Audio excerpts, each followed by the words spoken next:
Un homme s'est occupé de sa sœur pendant toute sa vie, jusqu'à ce que sa femme se mette en colère. Siesti alors qu'elle découvre la raison surprenante pour laquelle son mari agissait ainsi. Elle a appris une leçon importante. Paris, je te promets que je serai là pour toi quoi qu'il arrive, a dit Kurt à sa jeune sœur alors qu'elle avait respectivement 9 et 7 ans. Siesti le soir où leur père a quitté leur famille pour toujours, mais pas avant d'avoir crié quelque chose d'impardonnable. Personne ne la supportera, a-t-il crié avec colère, ce qui a fait hurler Paris. Heureusement, sa mère, Sonia, et son frère étaient là pour la réconforter.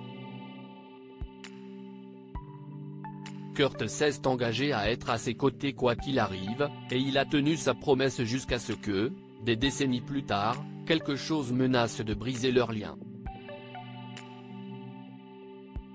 Alors que Paris avait une soixantaine d'années, son mari, Shane, à qui Kurt avait fait confiance pour s'occuper d'elle pendant toutes ces années, est décédé. De plus, son fils a quitté la maison à 18 ans pour parcourir le monde. Il n'a jamais appelé ni pris de nouvelles. Kurt a dû à nouveau intervenir pour s'occuper d'elle, et la situation n'a fait qu'empirer lorsqu'elle a eu 67 ans, lorsque ses muscles ont lâché et qu'elle s'est retrouvée en fauteuil roulant pour de bon. Mais cela ne dérangeait pas Kurt. Il avait fait une promesse à sa sœur il y a des années, et il l'aimait profondément. Cependant, il n'avait pas réalisé que quelqu'un d'important dans sa vie aurait un problème avec cette situation. Je ne veux plus que tu ailles là-bas. Nous sommes censés profiter de notre âge d'or ensemble. Nous avions prévu de parcourir le pays en camping-car. Quand allons-nous le faire ? S'est plainte Emily, la femme de Kurt, après qu'il a passé toute la journée chez sa sœur. Emily, Paris est ma sœur. Je dois être là pour elle. Ce n'est pas le moment de penser à voyager. Elle est toute seule et ne peut plus se déplacer. Siesti terrible. Kurt secoue tristement la tête. Je me sens mal pour elle, mais nous pourrions simplement engager quelqu'un pour s'occuper d'elle. Ce n'est pas ton travail, ajouta Emily en faisant un geste avec ses bras. Siesti mon travail. J'ai promis de ne jamais l'abandonner, poursuit Kurt en fronçant les sourcils. C'était il y a des années, et les choses changent avec le temps. Tu ne t'attendais pas à ce qu'elle devienne paralysée, et je veux dire, tu as aussi d'autres priorités. Nous pourrions rendre visite à nos petits-enfants et nous amuser. Tu n'as pas à faire ça, dit-elle en haussant le ton. Siesti mon travail. Cria Kurt avant de baisser immédiatement de ton et de se servir un verre d'eau. Je suis désolé. Je ne voulais pas te crier dessus. Mais siesti mon travail, et siesti définitif, Emily.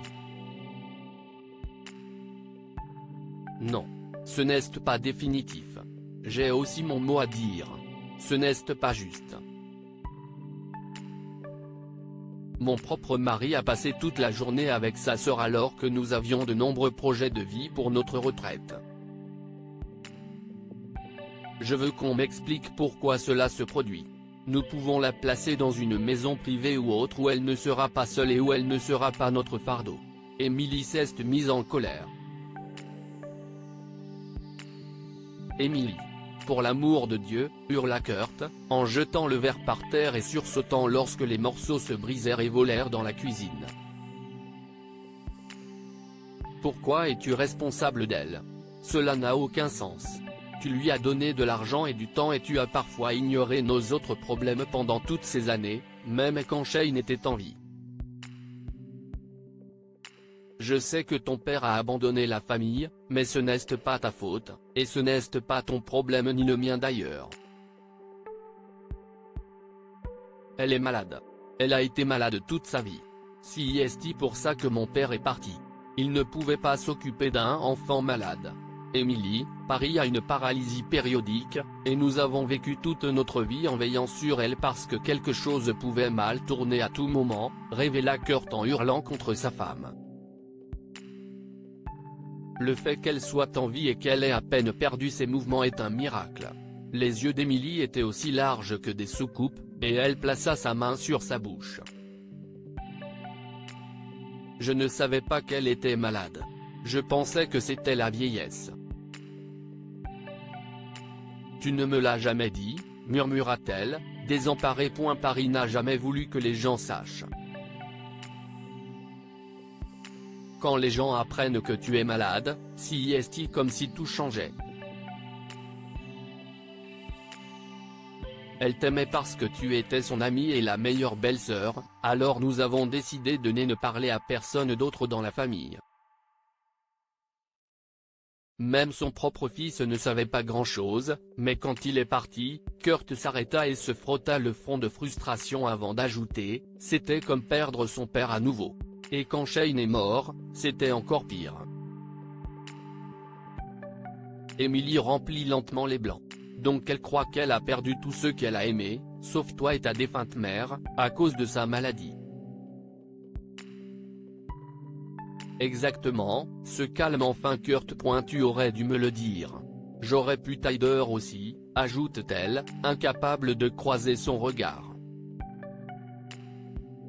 Kurt s'approche d'elle et la prend dans ses bras. Je sais que tu l'aurais fait. Je suis désolé de n'avoir rien dit. Mais c'était ma promesse après tout. Je ne voulais pas que tu te sentes obligé, toi aussi, dit-il en embrassant le front de sa femme. Émilie renifla doucement et posa sa tête sur son épaule. Je ne me sens pas obligé. C'est ma belle-sœur et nous sommes une famille. Nous devons nous serrer les coudes, dit-elle avec conviction. Après cela, Kurt et Émilie sont restés silencieux pendant un long moment et se sont endormis. Mais le lendemain, Émilie était prête à aider Paris à s'orienter dans sa vie. Finalement, ils ont décidé qu'elle devait vivre avec eux, et ils ont vendu sa maison pour faire face à ses frais médicaux. Paris tente de s'y opposer, mais Émilie insiste.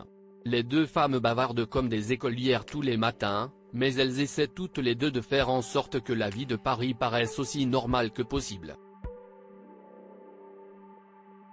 Kurt a remercié sa femme d'être là aussi, et ils n'ont jamais parlé de cette terrible dispute. La famille devait passer avant tout. Que pouvons-nous apprendre de cette histoire? Prendre soin de sa famille doit être une priorité. Vous n'êtes pas responsable de tous les membres de votre famille, mais si vous les aimez, vous devez vous assurer qu'ils vont bien.